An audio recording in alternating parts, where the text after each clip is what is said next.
घनघोर बरसात हो रही थी।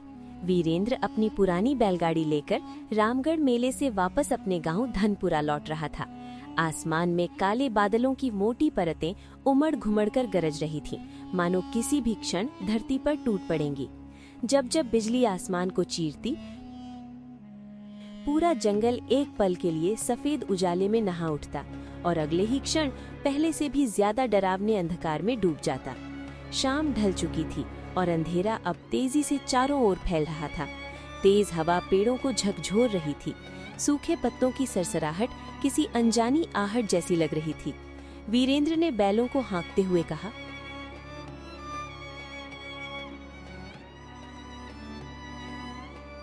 हे भोलेनाथ, कैसी घनघोर बरसात बरसा दी। घर पहुंचना भी मुश्किल हो गया।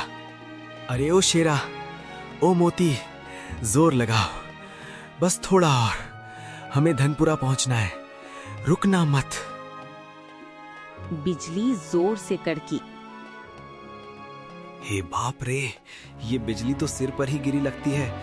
काश मैं मेले में देर तक नहीं रुकता, ये रास्ता भी आज ही खराब होना था। बारिश और तेज हो गई।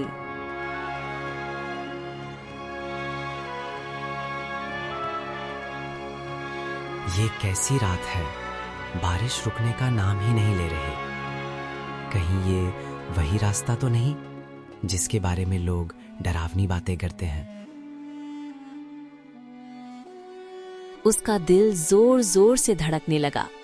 तभी दूर से घंटे की आवाज आई। वीरेंद्र रुक गया। ये मंदिर की घंटी, इतनी रात में, इतनी बारिश में। फिर आवाज आई।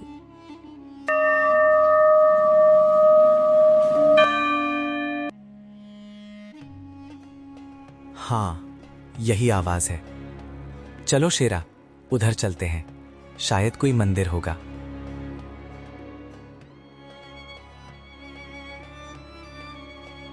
कुछ दूर जाने के बाद घने पेड़ों के बीच एक पुराना शिव मंदिर दिखाई दिया। अंदर हल्की रोशनी जल रही थी। वीरेंद्र बैलगाड़ी रोककर अंदर गया। मंदिर साफ था, अगरबत्ती जल रही थी, लेकिन कोई नहीं था। कोई है? महाराज? महाराज, मैं रास्ता भटक गया हूँ। मैं रास्ता भटक गया बारिश हूँ। बहुत तेज है। अगर थोड़ी देर रुक जाऊं तो कोई बहुत आपत्ति तेज तो है। नहीं? तभी पीछे से आवाज आई। कौन हो तुम बेटा? इस तूफानी रात में यहाँ कैसे आ पहुँचे? वीरेंद्र मुड़ा। एक वृद्ध साधु खड़े थे। महाराज, मैं धनपुरा गांव का रहने वाला हूँ। रामगढ़ मेले से लौट रहा था। रास्ते में बारिश आ गई, कुछ समझ नहीं आया। तभी मंदिर की घंटी सुनी और यहाँ चला आया। साधु उसे ध्यान से देखते रहे। ये जगह हर किसी को नहीं बुलाती। वीरेंद्र घबरा गया।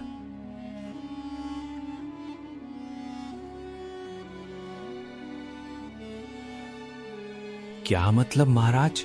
अगर तुमने घंटी सुनी है तो समझ लो तुम्हें बुलाया गया है। मुझे? किसने? ये जंगल रात में बदल जाता है। हर आवाज सिर्फ आवाज नहीं होती, हर सन्नाटे में कोई छिपा होता है। वीरेंद्र डर गया। महाराज, अब क्या करूं? आज की रात यहीं रुक जाओ, लेकिन मेरी बात ध्यान से सुन। आधी रात के बाद अगर कोई आवाज सुनाई दे, कोई पुकारे, रोए या तुम्हारा नाम ले, तो मंदिर से बाहर मत जाना। याद रखना, हर आवाज इंसान की नहीं होती। जी महाराज, मैं आपकी बात मानूंगा। ये फल खा लो, भगवान शिव की शरण में हो, डर मत। प्रणाम भोलेनाथ, आज आपकी ही रक्षा चाहिए। मंदिर के अंदर दीपक जल रहा था। बाहर तूफान और तेज हो चुका था। हवा मंदिर की दीवारों से टकराकर सनसनाती आवाज कर रही थी। वीरेंद्र चटाई पर लेटा था, लेकिन उसे नींद नहीं आ रही थी। साधु महाराज शिवलिंग के सामने बैठकर जप कर रहे थे। धीरे धीरे रात और गहरी हो गई।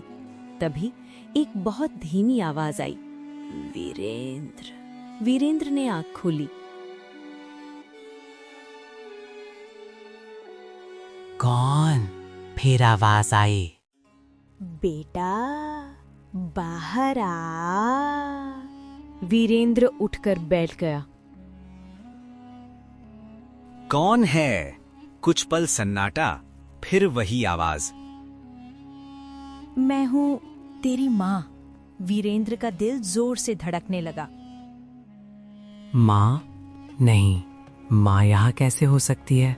फिर आवाज आई, वीरेंद्र बेटा, मैं मुसीबत में हूँ, बारिश में भीग रही हूँ। वीरेंद्र घबरा गया। ये सच है? अगर सच में माँ है तो? फिर आवाज आई, बेटा मैं ठंड से कांप रही हूँ, मुझे अकेला मत छोड़। वीरेंद्र खड़ा हो गया। अगर माँ सच में बाहर है तो मैं कैसे अंदर बैठा रहूं? वो धीरे धीरे दरवाजे की ओर बढ़ने लगा। बाहर से फिर आवाज आई, वीरेंद्र मैं तेरी माँ हूँ, देख मैं मंदिर के बाहर खड़ी हूँ, जल्दी आ। वीरेंद्र का हाथ दरवाजे तक पहुँच गया। तभी किसी ने पीछे से उसका हाथ पकड़ लिया। वो डरकर मुड़ा। साधु महाराज खड़े थे।